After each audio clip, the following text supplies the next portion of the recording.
Finally tonight, just how are state and local governments checking the accuracy of the vote? It's an enormous issue this season. Miles O'Brien is back tonight with a report on one approach that is designed to help simplify a big challenge awaiting officials next week.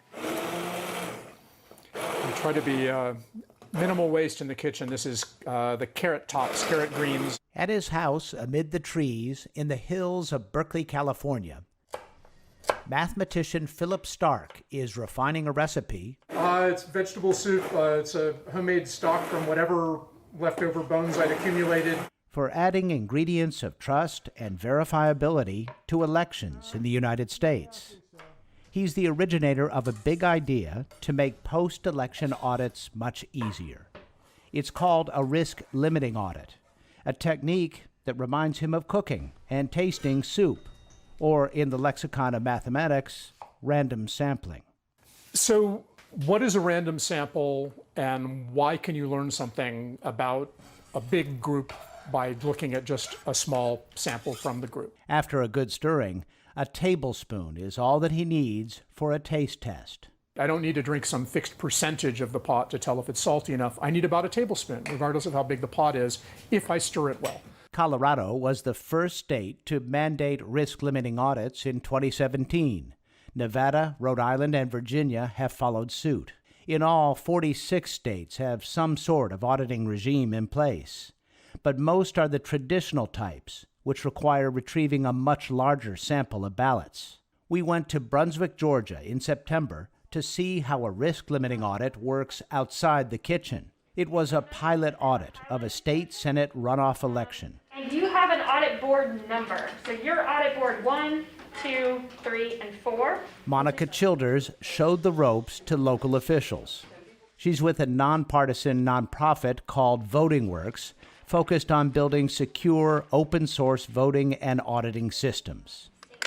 So whenever we go into a state, we try and do a number of local pilots of the process so the election administrators can get used to it, get their feet wet, and actually get experience with what we're doing.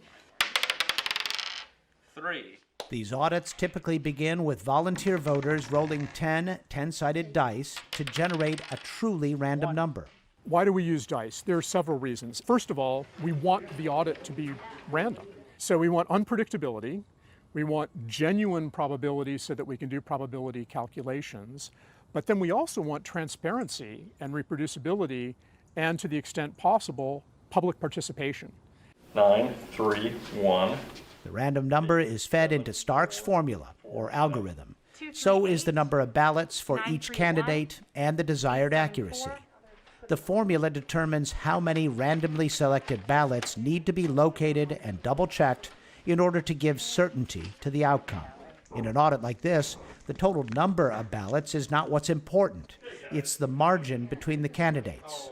If the margin is wide, only a very small number of ballots may need to be reviewed. And at some point it'll become convincing evidence that that entity, that person, that position on the ballot got more votes. You can't say ahead of time how many ballots you're going to have to look at in all, because it depends on what you see. So that is not actually confirming the margin necessarily. It's just confirming who won and lost, right? And that's the important point here, right?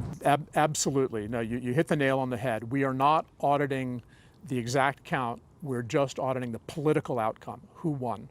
In Glenn County's portion of the state Senate runoff, 8,814 ballots were cast, and the margin between the two candidates was 1,668 votes. They stopped the risk-limiting audit after locating and hand-counting 119 ballots. It was enough to give them 99.66% confidence that the outcome was correct. Monica Childers is confident the audit would have caught any meaningful discrepancy, no matter the cause. It could be that an election was hacked. It could be that a tabulator developed a bug in the programming. It could be that the eye of the scanner got some dirt on it, and so it wasn't scanning as well as it was at the beginning of the process. It doesn't matter. Any of those things can be the cause of a tabulation error. If that tabulation error is great enough that it would have changed the outcome, a risk-limiting audit will catch it. But will it? Georgia is among 14 states using a hybrid between paper and electronic voting machines, touchscreen computers that print marked ballots, And with a computer between voter and ballot, there is no true record of what choices appeared on the screen or whether what's in the QR or barcode read by the tabulating scanner matches the voter's choices. If ballot marking devices were used to mark the bulk of the ballots, then we're never going to know what the right outcome is. Even a full hand count of the paper isn't going to reveal that necessarily. That said, it's still better to audit than not to audit, right? We ought to check whatever piece of the process we can check. Unlike the soup, which looked like a sure thing to me. Although after tasting it, I thought of demanding a recount. For the PBS NewsHour, I'm Miles O'Brien in Berkeley, California. First time we've seen soup connected to counting the vote. Thank you, Miles O'Brien.